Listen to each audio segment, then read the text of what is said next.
সৈয়দপুরবাসীর পক্ষ থেকে, মাহফুজ ভাইয়ের পক্ষ থেকে সংগ্রামী খুলনাবাসী আনন্দবাসীর পক্ষ থেকে এ পর্যায়ে বক্তব্য রাখবেন বাংলাদেশ জামায়াতে ইসলামী আনন্দবাসীর পক্ষ থেকে মাহফুজ ভাইয়ের পক্ষ থেকে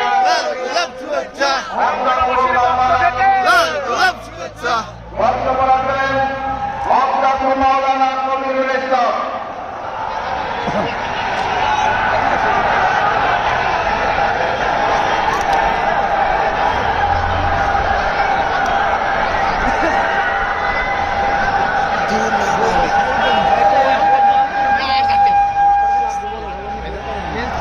আসসালামু আলাইকুম ওয়া রাহমাতুল্লাহি ওয়া বারাকাতুহু। বাংলাদেশ